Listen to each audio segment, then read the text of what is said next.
Peter Cottontail, the first Easter Bunny and witness of Jesus Christ.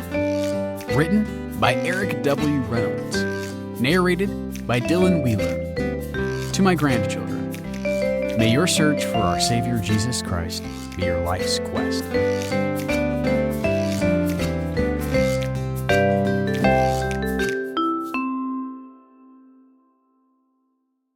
Chapter 1.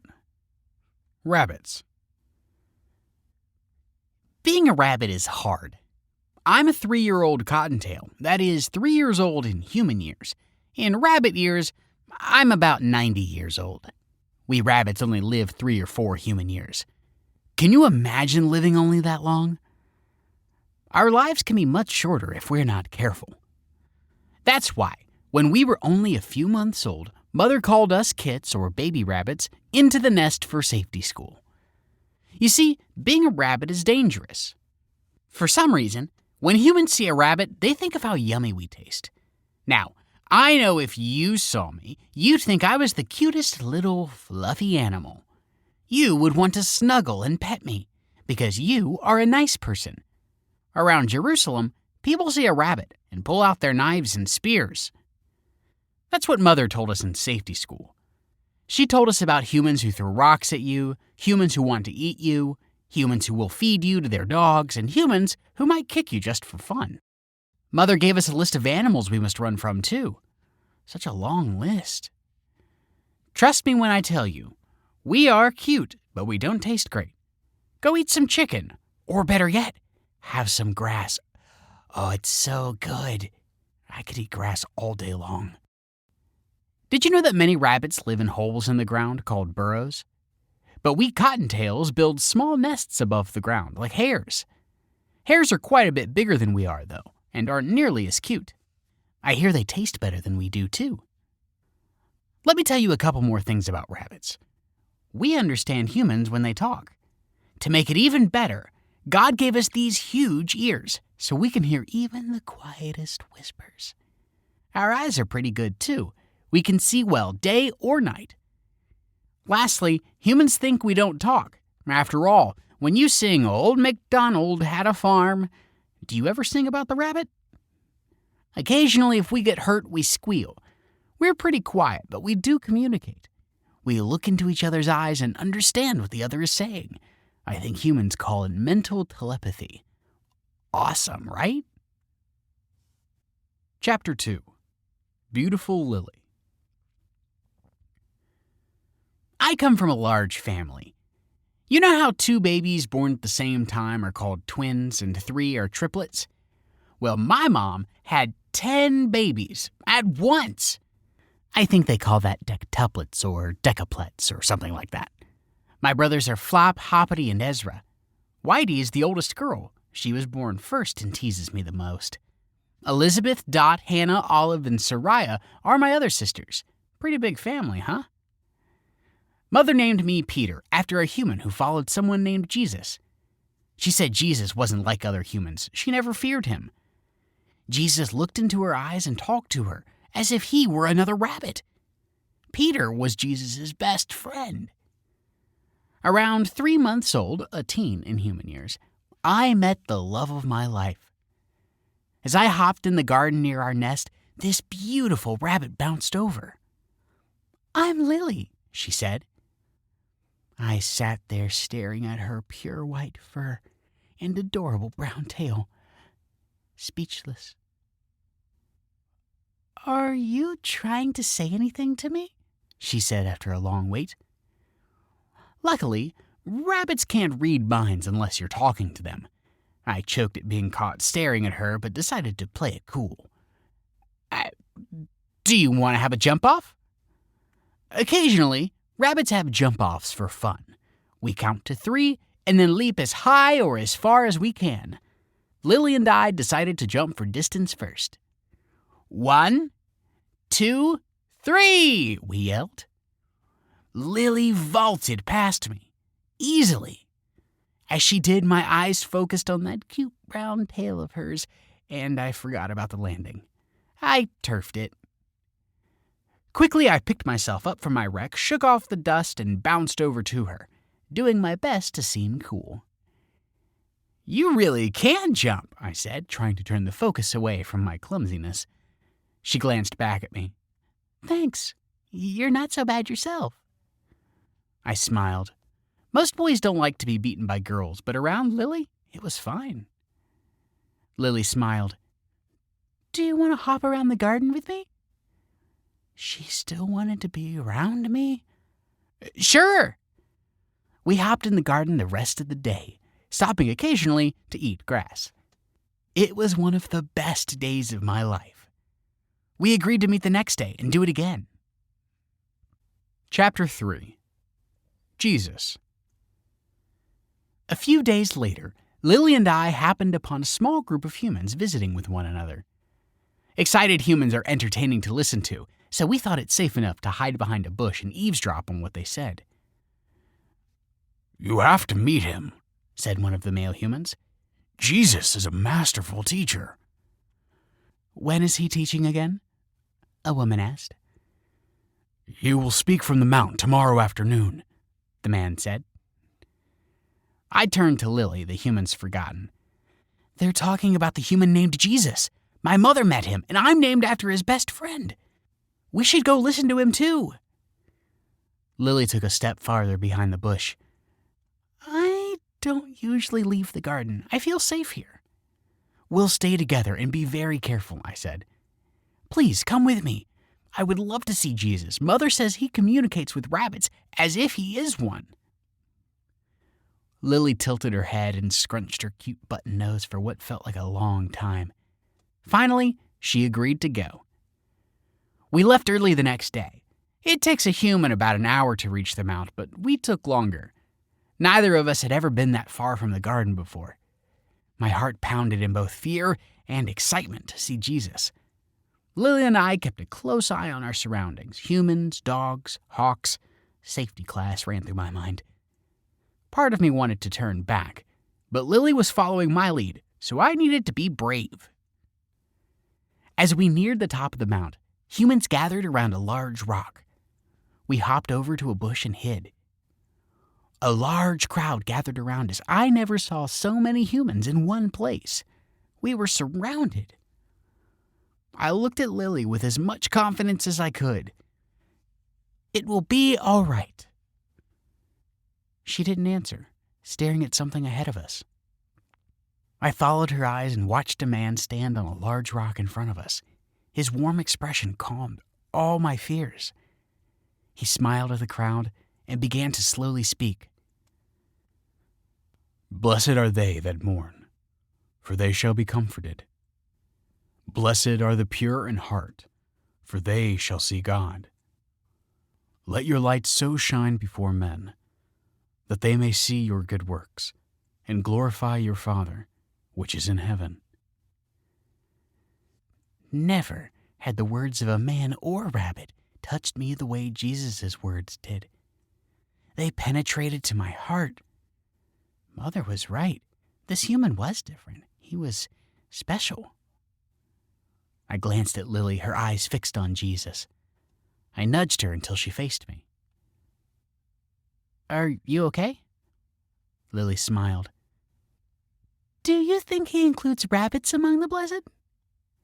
I wanted to say yes, but I really didn't know for sure. At that moment, Jesus turned to face us. His eyes met ours. "Every one that asketh, receiveth. And he that seeketh, findeth. And to him that knocketh, it shall be opened." My heart stilled. Jesus spoke to us. Warmth washed over me like being cuddled in my nest on a cold day. At the same time, confidence filled my mind, making me larger and stronger than I ever thought possible. Jesus invited us to seek these blessings too. A sudden sureness and resolve took seed in my heart. I must do everything possible to get to know him better. After Jesus finished speaking, Lily and I lay under the bush for a long time while the humans slowly walked away. We didn't speak while we waited, nor on the way home. I was glad, afraid to dash the influence I felt from Jesus' teachings. Chapter 4. Mother's Assignment. The next morning, Mother nudged me with her nose. "You came home late. Where were you?" I shook my head, trying to wake up. We had returned late. Worry clouded Mother's eyes. I knew I did something dangerous, but I felt so good about it. I decided to tell Mother. Her eyes widened as I told her. Hoping to ease her concern, I said, "Oh, Mother, I want to follow Jesus. The blessings he spoke of are meant for me, too." Mother smiled. "I'm glad you heard him." She nuzzled me. "Go get your brothers and sisters. I want to talk with all of you." Soon I gathered them from the garden. Mother looked at us. "You've heard of the human named Jesus. He used to live far away, too far for us to travel. But now he's here, and we need to learn about him. I believe he'll bless our lives. He teaches of love and peace and of salvation in a better world. Yesterday, Peter went to hear him speak." My family stared at me like I was crazy. Mother continued. "I feel you will never do anything more important in your lives than come to know this man Jesus." My siblings clamored with questions. "Why is it important to follow Jesus? How can we get to know a human at all? Mother, did you forget that we're just rabbits? Isn't this dangerous and against what you taught us in safety school?" I had the same concerns, but I didn't speak. The memory of Jesus' soft voice and the warm burning in my chest filled my mind. Mother hushed us. "Peter, what do you think?" I thought for a minute about how to say what I felt. "I've seen and heard Jesus," I told my siblings. "He spoke to Lily and me personally, just as if he were one of us. He loves us, even though he's human, and he means his blessings for us rabbits, too. What Mother asks is not impossible. Difficult, yes, but the joy in my heart makes me want to leap over the moon. I've never felt that way before, and I would make the trip again." My voice rose with intensity. My sister Whitey smiled. "Are you sure it wasn't Lily making you happy?" My nose and ears turned red with embarrassment. Everyone gave me that lifted eyebrow questioning look. Mother, bless her heart, changed the subject. "I want what Peter experienced for each of you. So, you all have an assignment. Find out everything you can about Jesus, and when the time is right, we'll find a way to go hear him." Chapter 5. Searching for Jesus. I found Lily munching on leaves in the garden a while later. She watched me as I hopped toward her, and my knees gave out. My nose slammed into the turf, and I slid the rest of the way. She giggled. "Are you okay?" I rolled onto my feet. "Lily, I think gravity affects me differently when I'm around you." "Gravity?" she questioned with a smile. I changed the subject. "My mother gave us an assignment to learn more about Jesus. Do you want to come with me?" Lily's eyes grew serious. "It was wonderful to listen to him. I never felt such peace and love, but I didn't like being close to those other humans." I cocked my head. Was she hesitating? "I know what you mean, but I think we need to learn all we can about him." I really wanted her to come with me. Lily was silent for a moment. She finally spoke, slowly. "He said those blessings could be ours, too." I nodded. "He said we would need to seek them." She nodded. I tried again. "We seek the food we eat every day. There's a level of risk in that, too, in everything we do. This is no different." I realized I needed to be honest with her. Of course, it will be a little more dangerous.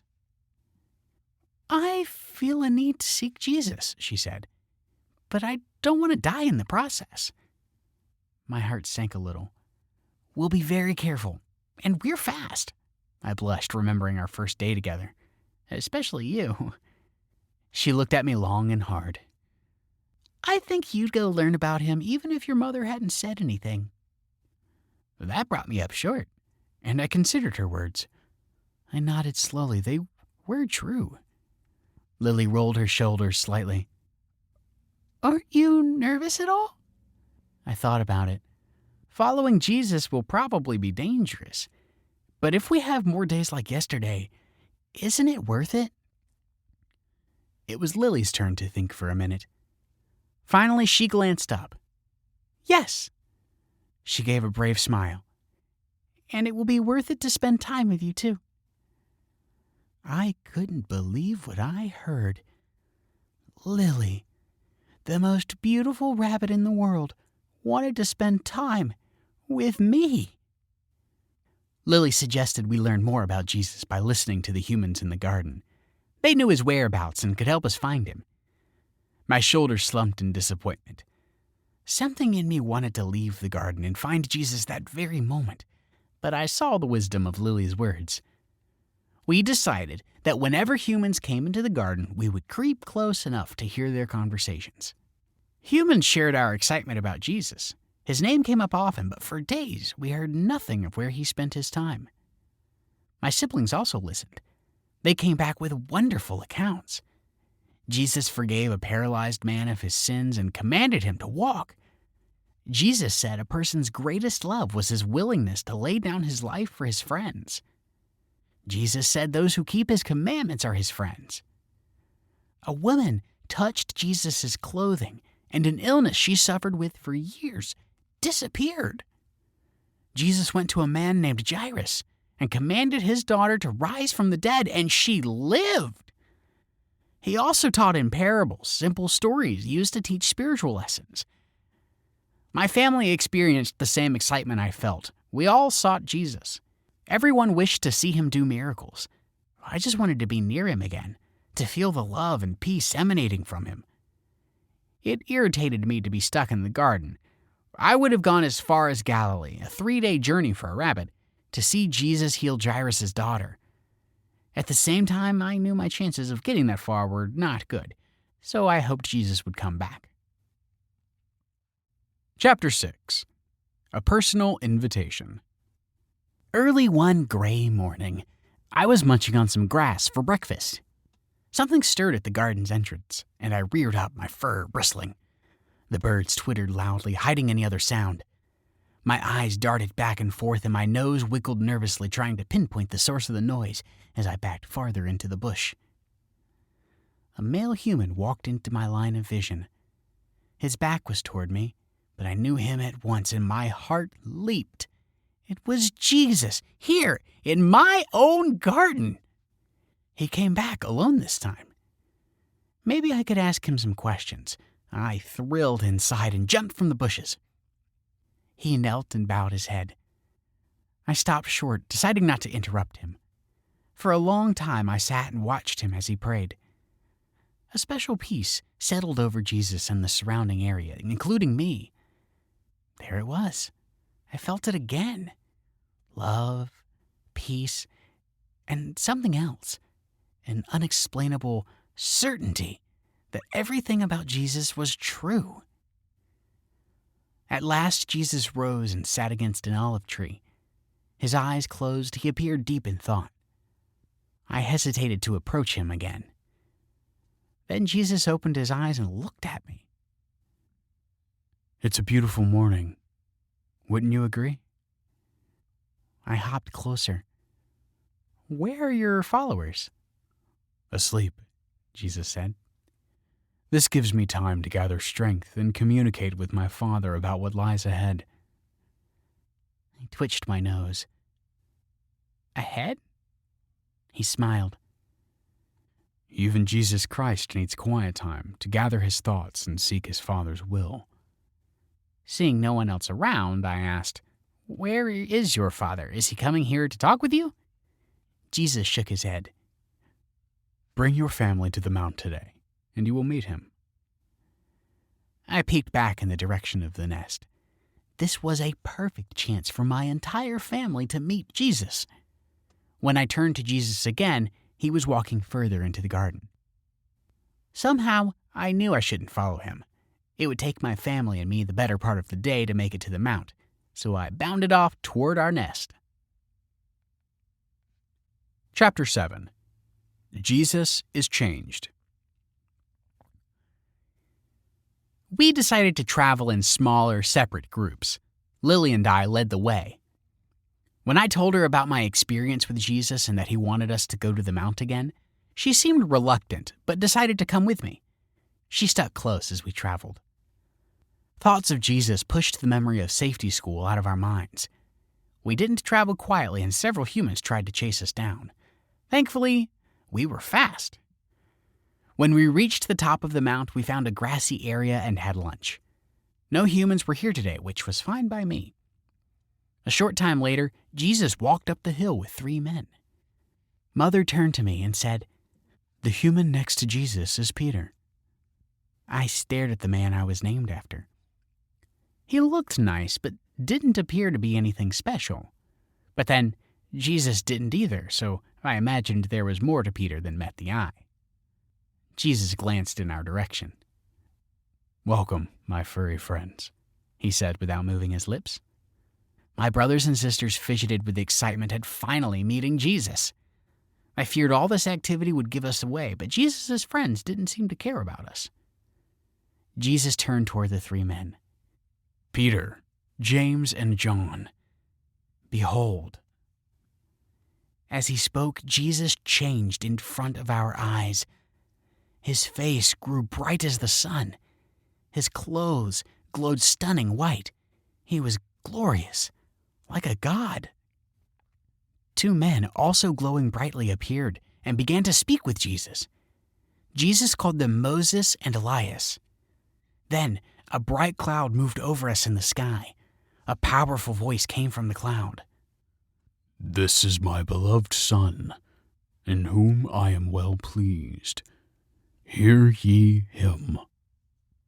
That voice penetrated deep into my body, and my heart hammered.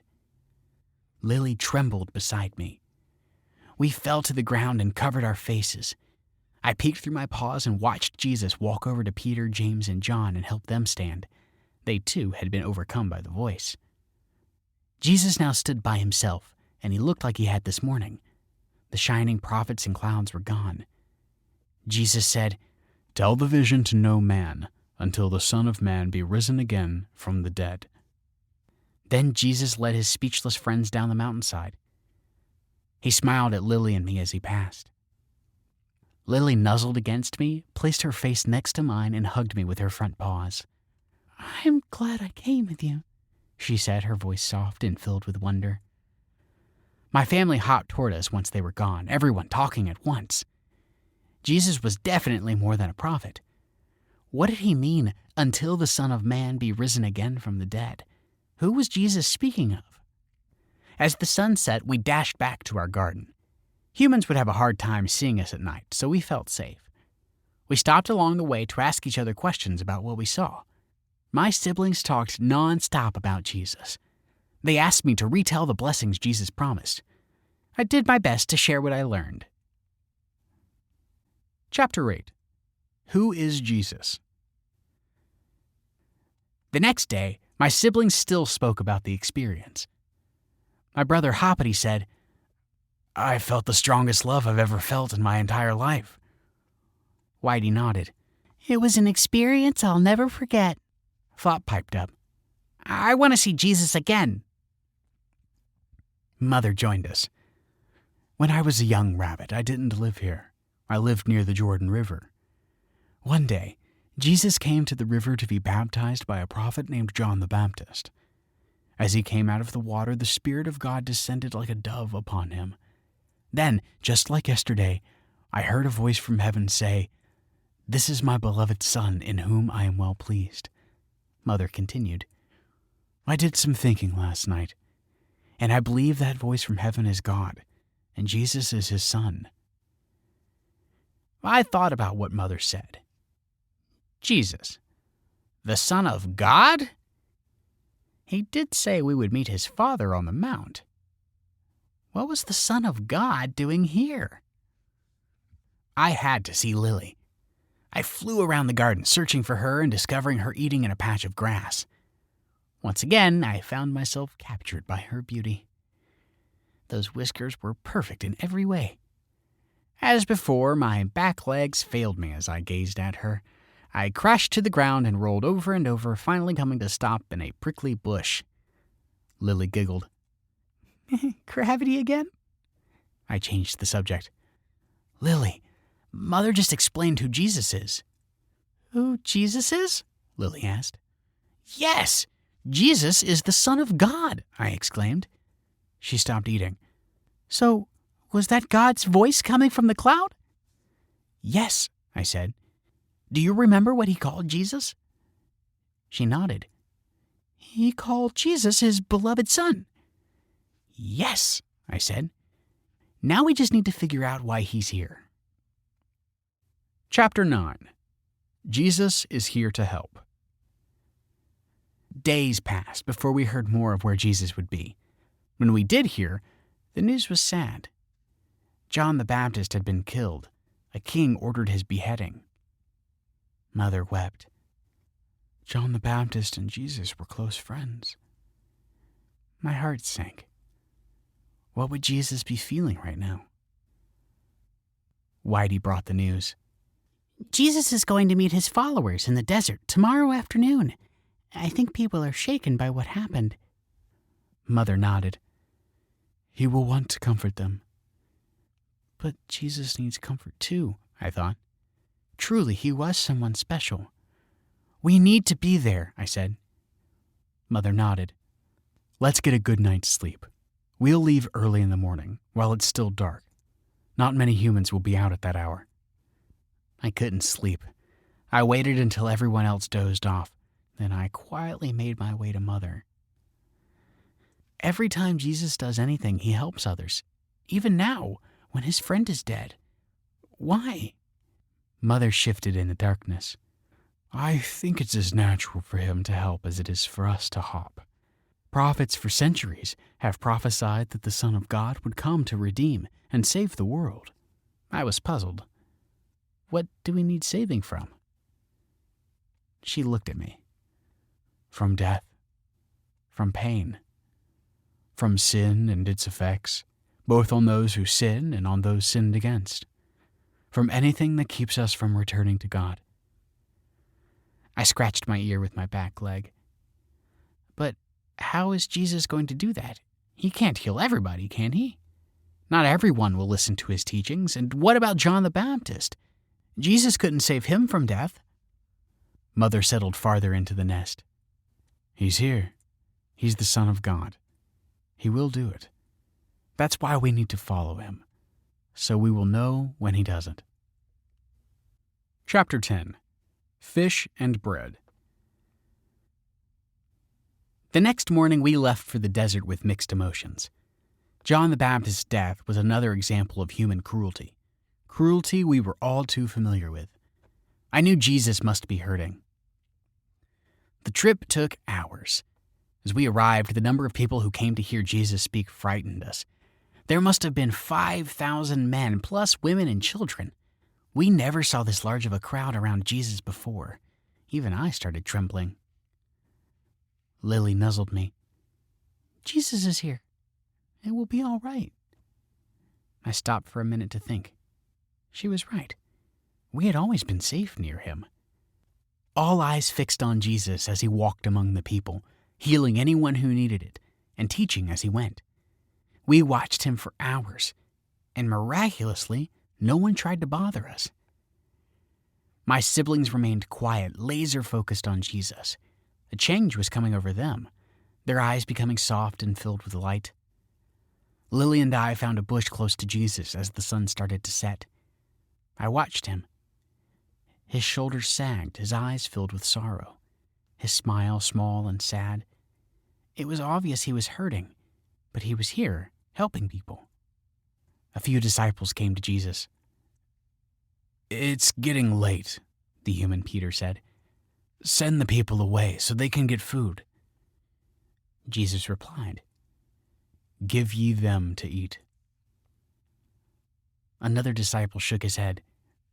"We only have 5 loaves of bread and 2 fish. How can we feed 5,000 men and their families?" Jesus held out his hands. "Bring them to me."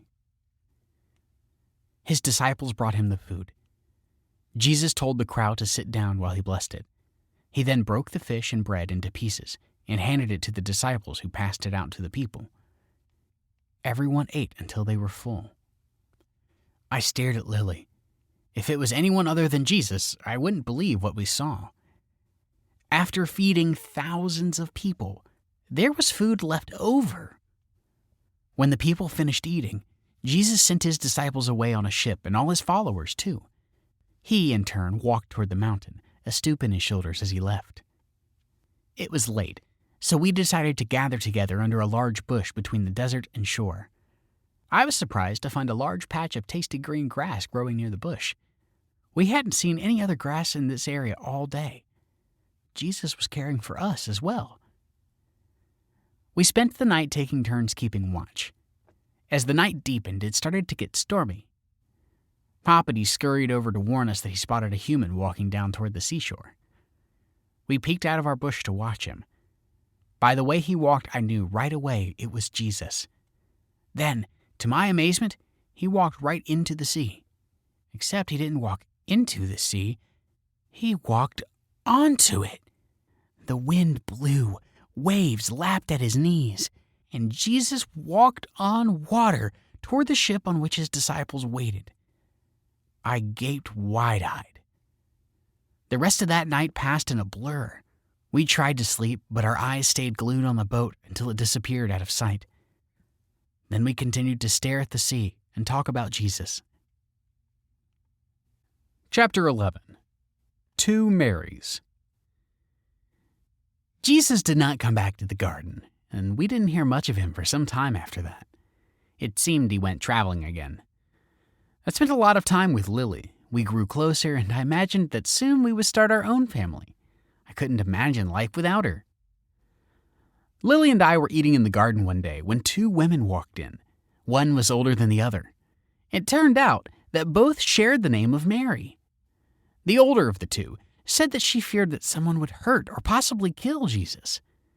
As we listened, she told how Jesus rode a donkey into Jerusalem as followers placed palm leaves on the path in front of him. This was similar to how a king is welcomed to a city. People came from all over and welcomed him. "Surely he is in no danger then, with so many welcoming him," the younger Mary said. The senior Mary shook her head. "He went to the temple as soon as he arrived and drove out those selling animals or changing money there. Afterward, he stayed to teach and heal.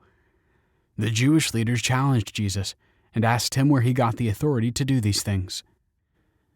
The young Mary grabbed the woman's arm. "And he told them, right? He told them God gave him the authority?" "He refused to tell them. Instead, he told them a parable, and that upset the rulers even more." She shuddered. The young woman bowed her head and folded her arms tightly against herself. "Why didn't he tell them?" "They wouldn't believe him, and you know what they do to those they call blasphemers."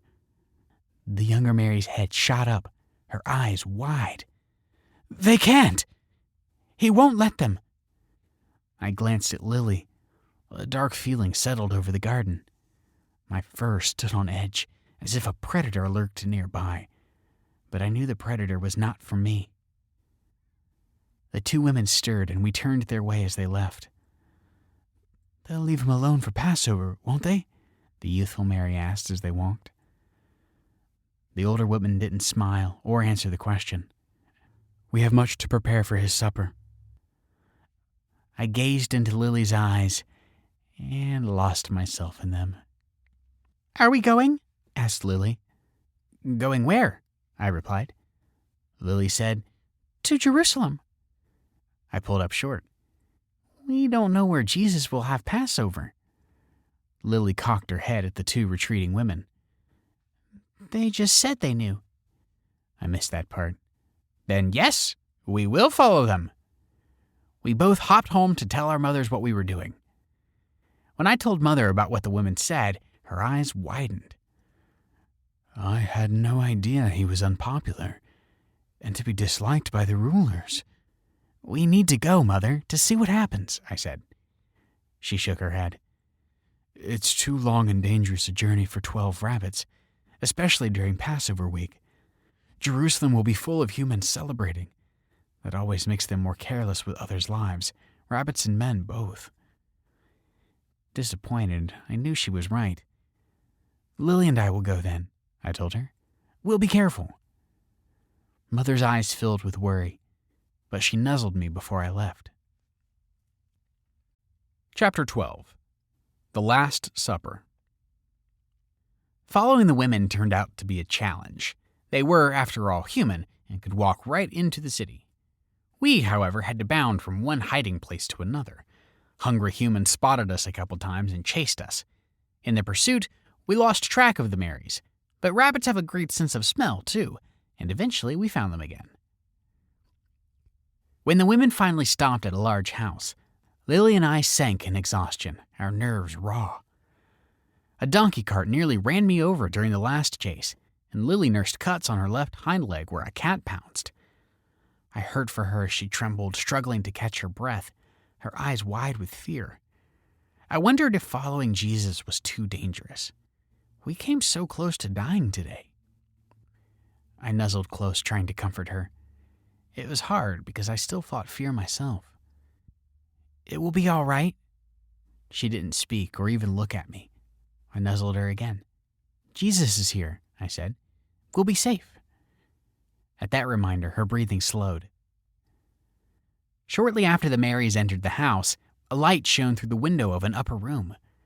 We leaped onto a ledge that overlooked the window and peeked in. The room was almost empty, except for the ladies and a large table with seating for 14 or 15 humans. A large pot sat in the corner. Pots never meant good things for rabbits, but as the best hiding place in this room, we snuck behind it. While we hid, the Marys set the table. Soon Jesus and his disciples entered the room, and I felt the nerves roll off my fur like raindrops. Lily, too, seemed more calm. The men gathered around the large table, and we watched them eat. Our own stomachs rumbled. Since no grass grew inside the city gates, we hadn't eaten for hours. After the women cleared the supper dishes, Jesus asked the younger Mary to bring him bread and wine. He took the bread, gave thanks, broke it, and passed it around the table. This is my body, which is given for you. This do in remembrance of me. Then he took a cup of wine and blessed it too. This cup is the New Testament in my blood, which is shed for you.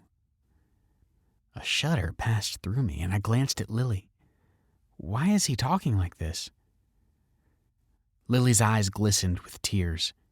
She nuzzled against me. The peace I usually felt around Jesus vanished. Instead, fear filled my heart. I sensed something foreboding in his words. The humans shifted uncomfortably in their seats, their faces somber. The air hung heavy in the room. Jesus didn't elaborate. Instead, he stood, took the pot we hid behind, and filled it with water. My heart leaped in my throat as we became exposed. Jesus gave a little smile before he turned away, but no one else noticed us. The disciples' attention was with Jesus. Lily and I kept still. Jesus washed his apostles' feet with the water in the pot. Once he finished this task, he regarded the men. One of you will betray me tonight. Heads shook as the disciples conferred among themselves, giving each other loaded glances. The man called Judas squirmed under Jesus' gaze, and then he rose and left. All eyes followed him, but when Peter rose, Jesus told him to sit. You need not stop him, Peter. Lily shuddered. I'm afraid this is going to be a terrible night. I couldn't speak. A hot lump grew in my throat. Jesus gathered the apostles around him. Love one another, as I have loved you. By this shall all men know that ye are my disciples. Just like that, the peace returned. This was the Jesus I knew. Lily tugged on my ear until she had my attention. Can you imagine a world where everybody loved each other as Jesus loves us? She glowed at the thought, and my heart flipped in my chest. She was perfect in every way. The group quietly sang a beautiful song. Afterward, Jesus dismissed the men, except for Peter, James, and John. He invited them to come with him to the Garden of Gethsemane. "Our garden!" I smiled at Lily. "Let's hurry home so we can tell our families he's coming."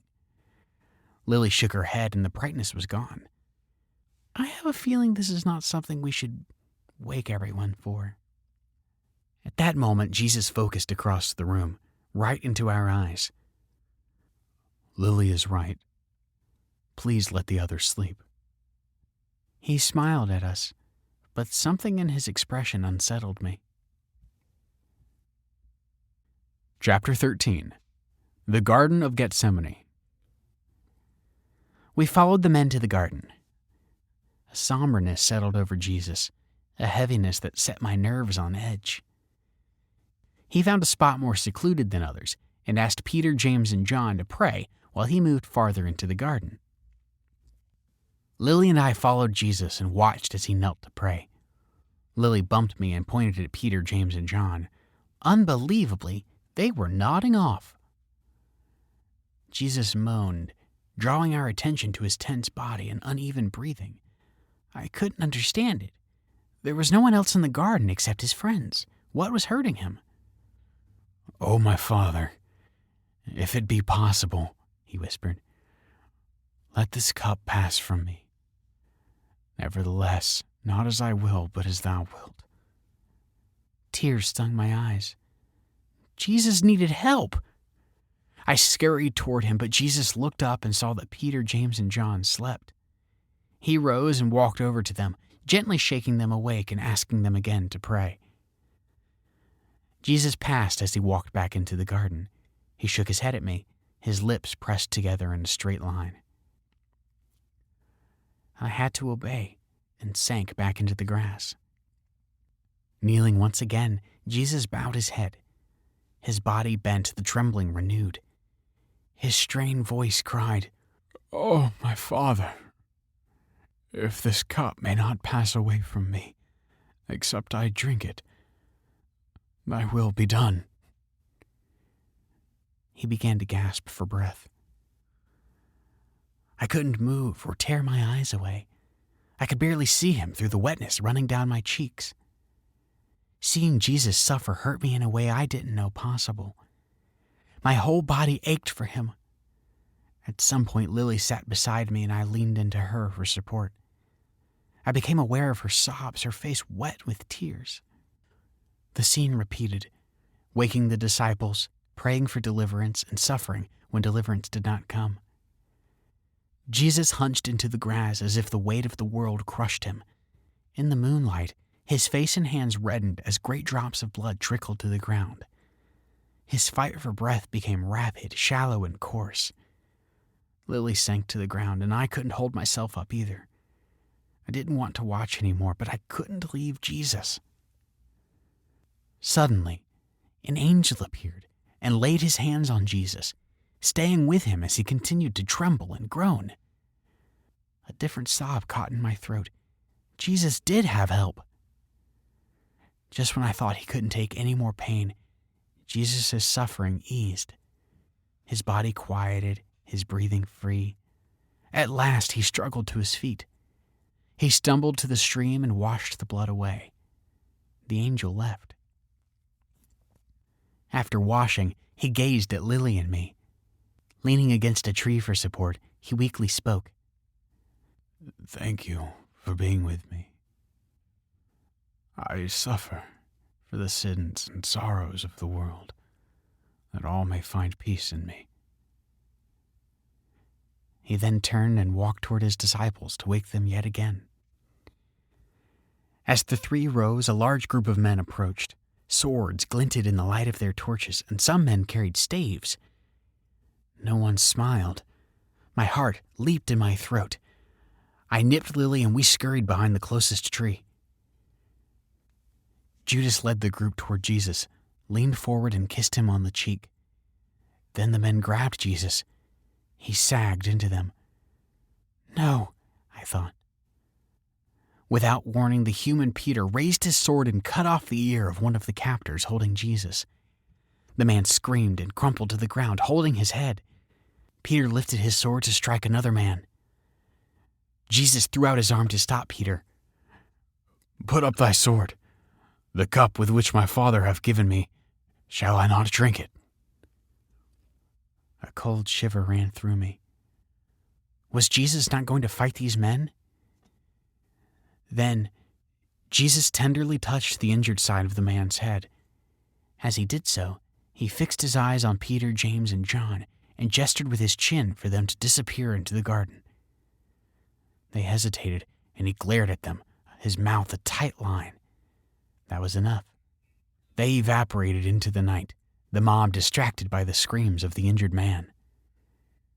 The man stopped screaming, and Jesus let go of him. He brought his hands away from his head, revealing a new ear. The group jumped back, with astonishment in their eyes, then slowly backed away, swords drawn. One of the leaders tried to show some bravado. "You're coming to Jerusalem, with us," he said with a high, nervous voice. "Bind his hands," said another. The men shifted on their feet and stared at each other. Jesus bowed his head. The gesture gave the group courage. 5 of them leaped forward to hold Jesus and tie his hands. Jesus winced as they pulled the ropes hard. The men pushed him out of the garden and down the road toward Jerusalem. I looked at Lily, her eyes wide. "We need to follow him," she said. I nodded, and we set off toward the road. Chapter 14. The Chief Priests and Pilate. The men moved much faster than us, and it took Lily and me all night to find Jesus. Nearing daylight, people thronged Jerusalem, but not for celebration. In their yelling and screaming, I knew none of them would hesitate to hurt or kill us. One human chased us with a knife, but we lost him by hiding behind baskets. We finally found Jesus at the palace of Pilate. A large crowd gathered in the courtyard, and Pilate spoke to them. Jesus stood bound beside him. "I find no fault in this man," Pilate said. "You have a custom that I release one of your criminals to you during Passover. Should I release this man, your king of the Jews?" The crowd yelled, "No! Free Barabbas, the robber!" Then Pilate said to his soldiers, "Scourge him, and then bring him back to me." The soldiers took Jesus and tore his clothes off. They tied him to a post and whipped him with a terrible whip. It had sharp pieces of glass and stone that tore at Jesus' skin with each stroke. His torturers laughed at the sight. Lily turned her head, tears streaming down her cheeks. My empty stomach heaved at the sight. Jesus sank to the ground as his captors freed him from the post. His shoulders trembled as he tried and failed to lift himself. He groaned as the soldiers forced a crown of thorns onto his head. They placed a purple robe across his shoulders, lifted him, and marched him back. Pilate presented him to the group. "Behold, your king of the Jews." The people and the chief priests yelled, "Crucify him!" Pilate responded, "You crucify him, for I find no fault in him." The leaders responded, "It is Passover, and we may not shed blood today, but we have a law, and by our law he ought to die. We held his trial last night, and he made himself the Son of God. That's blasphemy." I glanced at Lily. "He is the Son of God." She nodded. "The priests are afraid he will take their positions of power." Then the chief priest quieted the crowd and spoke to Pilate. "He calls himself the King of the Jews. We have no other king but Caesar. If you let him go, you are not Caesar's friend." Pilate paled at this. I knew he worked for Caesar. Through narrowed eyes, Pilate peered from Jesus to the mob. "I am innocent of the blood of this just person." He washed his hands and gave Jesus to the soldiers. Lily glanced at me with tears in her eyes as the crowd followed the soldiers out of the city. "I can't watch anymore," I nuzzled her. Suddenly, the flash of a spear streaked by us. I leaped away from instinct and didn't stop until I reached a safe spot behind a crate. I looked to the left and right, expecting to see Lily beside me. She wasn't there. Frantically, I searched for her, not realizing what happened until a human marched away, pumping his spear into the air. Lily's lifeless body impaled on it. Sobs shuddered through my whole body, and I sank to the ground. Chapter 15. The Crucifixion. I lay motionless for a long time, unable to make myself move. The crowd passed by in a blur. Once they were gone, terrible sounds floated from the hill. The screams of men, the chink of hammer against nails, the shouted directions of men as they heaved heavy objects into place. It wasn't until the lightning and thunder started that I tore my eyes away from the spot where Lily last huddled beside me and limped my way up the hill. The street stood deserted, but I hopped from one hiding place to another, shaking from the memory of the spear that ended Lily's life. Tears blinded me. I went by smell and by the desire to be near Jesus. I needed Lily. I needed peace. I needed comfort. I'd heard of crucifixions, but I'd never seen one before. As the sight met my eyes, bile rose in my throat. Jesus hung from a wooden cross, suspended from his hands and feet by large nails. On top of his cross, a sign read, "Jesus of Nazareth, the King of the Jews." He still wore the crown of thorns. His head drooped, and his chest rose and fell with shallow gasps. 2 men hung on either side of him. One of the crucified men taunted Jesus, "If thou be Christ, save thyself and us." The other criminal defended Jesus. "This man has done nothing amiss." He turned to Jesus. "Lord, remember me when thou comest into thy kingdom." Jesus lifted his head to look at the man. "Today shalt thou be with me in paradise." Jesus' words brought me up short, and the familiar peace blossomed in my heart. Would Lily be with him in paradise also? Jesus knew her. Jesus loved her. He wouldn't leave her behind. The high priest yelled out, "Let Christ the King of Israel descend now from the cross, that we may see and believe." I, too, willed Jesus to free himself, but he didn't. Instead, he gazed down on the women who cried nearby and spoke a few soft words to the older Mary. The air chilled, the sky filled with dark, looming clouds, and rain started pelting us. Jesus looked to the sky. My God, why hast thou forsaken me?" I listened for the voice from the mount, but I heard nothing. The sky only yielded tears. Time passed slowly, marked by the agony of the 3 suspended men. Finally, Jesus looked to the heavens one last time. "Father, into thy hands I commend my spirit." Then Jesus' body went limp.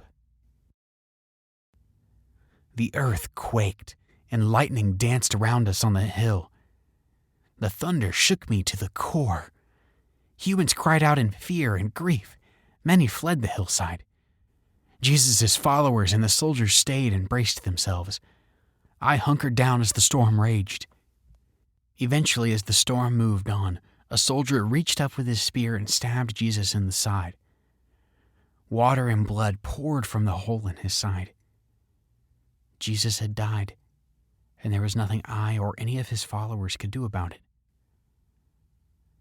Utterly exhausted and filled with despair, I laid there on the hill under a bush. My beautiful Lily and now Jesus were both dead. I never felt so alone, so wasted, so hollow. Grief welled inside me. I squealed long and loud into the dying storm. I didn't care if a human heard me. It didn't matter anymore. Chapter 16. The Tomb.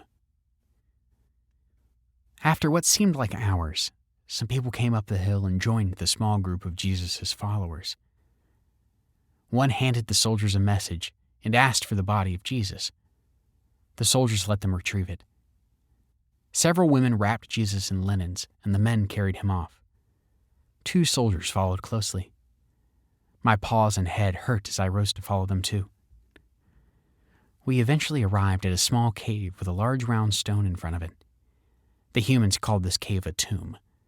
The men placed the body of Jesus in the tomb, and the women washed and wrapped it in clean linens. After they were done, 4 men pushed with all of their might to roll the large stone in front of the grave's opening, sealing it shut.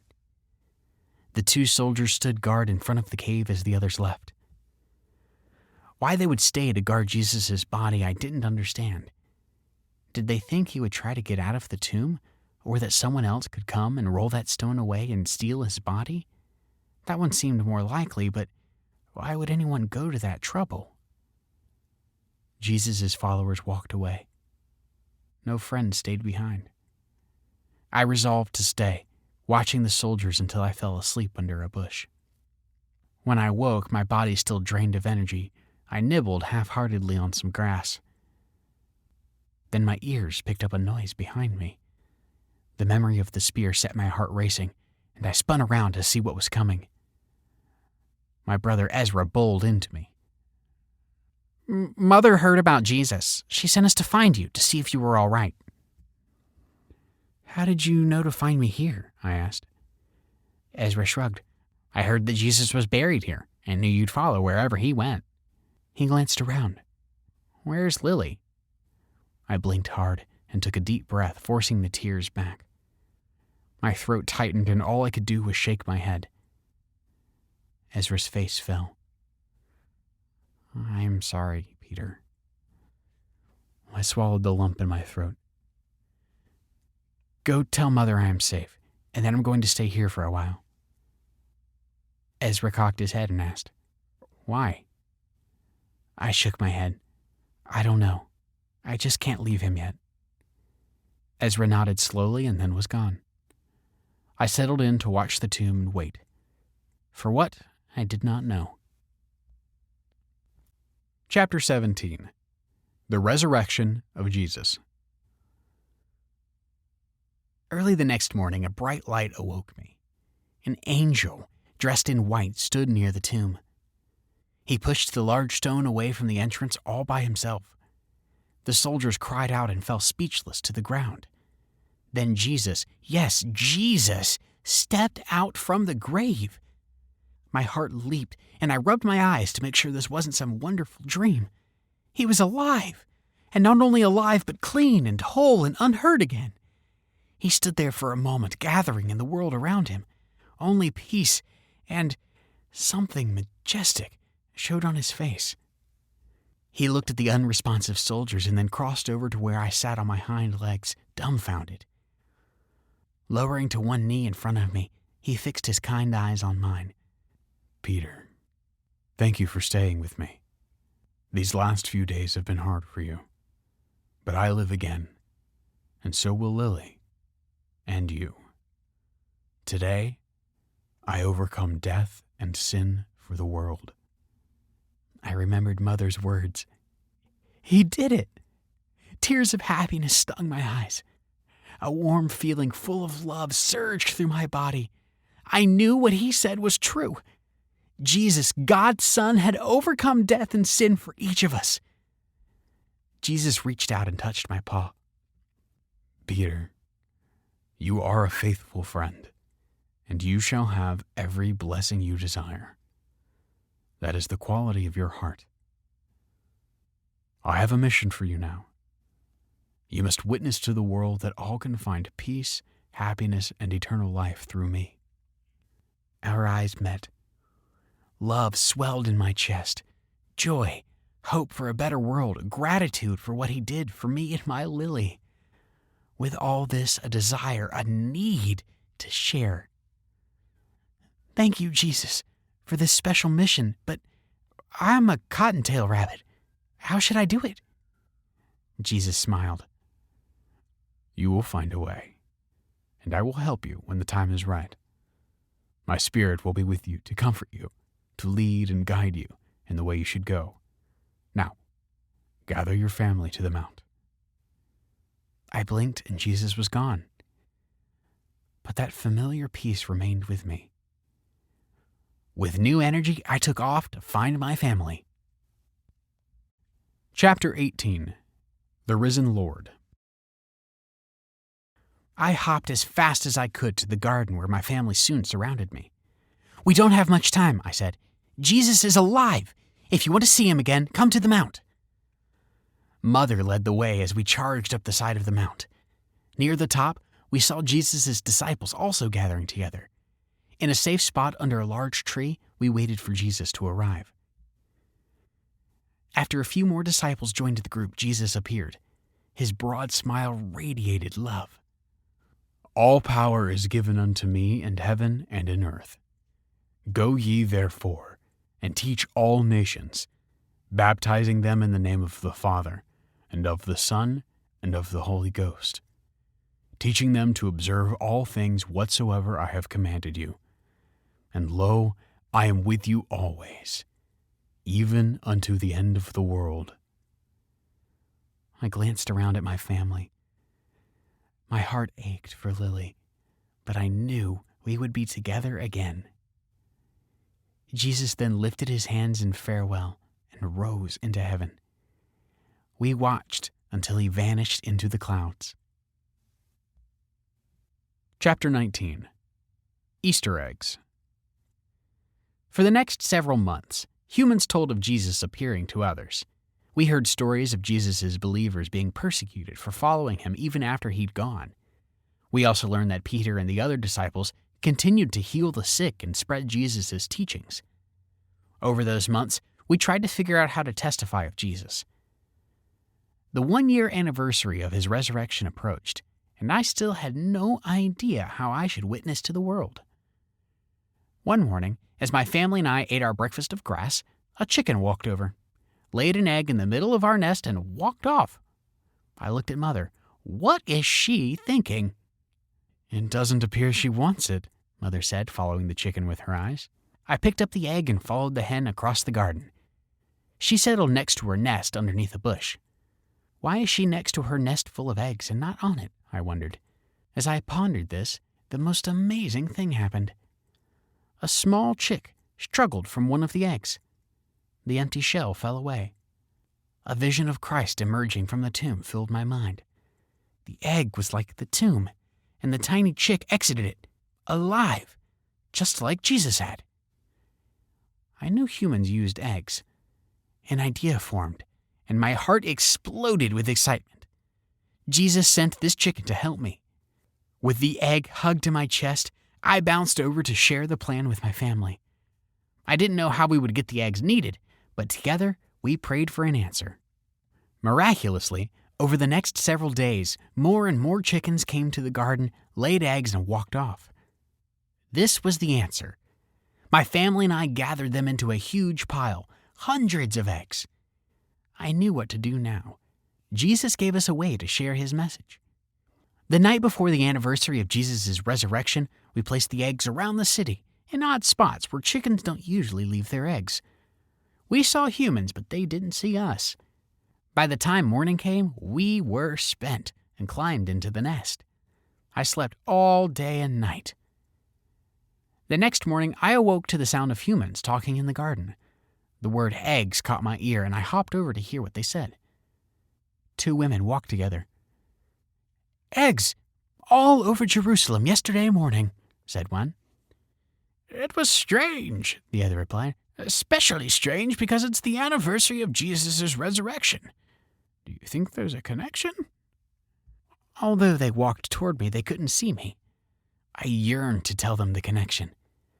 With a little prayer in my heart, my eyes fixed on one of the women, trying to make contact with hers. I relayed the message. The egg symbolizes Jesus' victory over the grave. Over and over and over again, I repeated the message, willing her to receive it. If she was a follower of Jesus, it might be possible. Mental telepathy. Finally, she turned to the other woman. Do you think the egg represents the tomb, and Jesus leaving it alive? I wanted to leap into the air, but these were still humans, so I stayed still. My heart warmed as the women continued past me, talking about the miracle of Jesus' resurrection. Epilogue. Word of the eggs, the empty tomb, and Jesus' resurrection spread. We finished our second year of delivering eggs, and Jerusalem is abuzz with the message that Jesus lives. Many of my brothers and sisters have their own kits now, and they are raising them to be witnesses for Jesus also. This year, humans started calling the anniversary of Jesus' resurrection Easter. His followers caught on to the egg idea and now pass out additional eggs to members of their families. Some decorate their eggs to remind them of the beauty of Jesus' wonderful gifts to us. Humans started another tradition this year of gathering beautiful pink and white flowers called lilies to decorate for Easter. They call this beautiful flower an Easter lily. I think that is the perfect tribute to my beautiful lily. Soon, thanks to Jesus, I will see her again. Note from the author. As a follower of Jesus Christ, it became apparent to me that Satan is doing everything in his power to remove Jesus from our lives and holiday celebrations. Happy Holidays has replaced Merry Christmas, and Easter is more about candy from a fictional rabbit than the resurrection of our Lord and Savior Jesus Christ. As in Jesus' day, many are offended by his message because it is not considered politically correct. This book and audiobook is my attempt to reinsert the miracle of Jesus' sacrifice and resurrection back into the Easter celebration. I pray that through this story, the Easter Bunny becomes a character who reminds people of Jesus Christ. His victory over death and sin is truly the most important story ever told. Please share this simple story with others so their hearts and minds will also turn to Jesus Christ during the Easter season. Finally, this book does not completely cover the life, miracles, and mission of Jesus Christ. I encourage you to read and study the Scriptures. Find everything you can about Jesus so you, too, can experience the peace and saving grace that comes from his gift, which was freely given to all. This has been Peter Cottontail, the first Easter Bunny and witness of Jesus Christ. Written by Eric W. Reynolds. Narrated by Dylan Wheeler. Copyright 2020 by Eric W. Reynolds. Production copyright by Eric W. Reynolds.